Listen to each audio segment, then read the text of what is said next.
அன்புக்குரியவர்களே, ஆண்டவர் இயேசுவின் இனிய பெயரில் உங்களை அன்போடு வாழ்த்துகின்றேன். இயேசுவின் ஆளுமை என்னும் தொடரில் இன்று இயேசுவின் கம்பீர தோற்றம் என்னும் செய்தியை உங்களோடு பகிர்ந்து கொள்ள விரும்புகின்றேன். ஒரு மனிதருடைய ஆளுமையினுடைய முதல் அடையாளமாக அவரது தோற்றம் அமைந்திருக்கிறது. எனவேதான் ஆங்கிலத்தில் first impression is the best impression என்று சொல்கிறோம். முதல் எண்ணம், ஒரு ஆளை பற்றிய முதல் எண்ணம் எப்படி இருக்கிறதோ அதுதான் கடைசி வரையில் நம் மீது பதியும். எனவே இயேசுவுடைய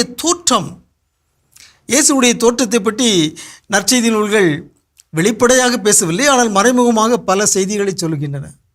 இயேசுவின் தோற்றம் ஒரு கம்பீரமான தோற்றமாக இருந்தது, ஒரு ஆளுமை நிறைந்த தோற்றமாக இருந்தது, எல்லா மனிதர்களும் அணுகுகிற ஒரு தோற்றமாக இருந்தது. எனவேதான் தலைமை குருக்கள், பரிசேயர்கள், ஏழை எளியவர்கள், குழந்தைகள் உட்பட அனைவரும் இயேசுவால் ஈர்க்கப்பட்டனர். இயேசுவே ஒரு முறை கூறினார் யோவான் நற்செய்தியில், நான் என் தந்தையிடம் சென்ற பிறகு அனைவரையும் என்பால் ஈர்த்து கொள்வேன். ஆகவே இயேசுடைய தோற்றம் எல்லோரையும் ஈர்க்கின்ற ஒரு தோற்றமாக இருந்தது, ஒரு கம்பீர தோற்றமாக இருந்தது.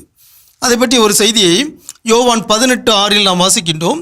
யோவான் 18:6 ஜெத்செமனி தோட்டத்தில் இயேசுவை கைது செய்வதற்காக ரோமை படைப்பிரிவினர் வருகின்றார்கள்.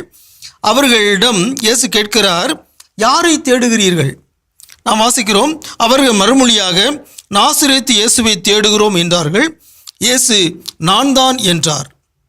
நான் தான் என்று இயேசு அவர்களிடம் சொன்னதும் அவர்கள் பின்வாங்கி தரையில் விழுந்தார்கள்.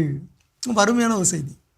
ஆகவே நான் தான் என்று இயேசு சொன்னதும் அவருடைய ஆளுமையை, அவருடைய கம்பீரத்தை பார்த்து அவர்கள் பின்வாங்கி தரையில் விழுந்தார்கள் என்பது இயேசுடைய அந்த கம்பீர தோற்றத்திற்கு ஒரு அடையாளமாக இருக்கிறது. இயேசுடைய தோற்றம் ஒரு கம்பீர தோற்றமாக, ஒரு தெய்வீக தோற்றமாக, ஒரு ஆளுமை நிறைந்த தோற்றமாக இருந்தது. அதற்காக நாம் இயேசுவை போற்றுவோமாக. உங்களுக்கு அமைதி உரித்தாகுக.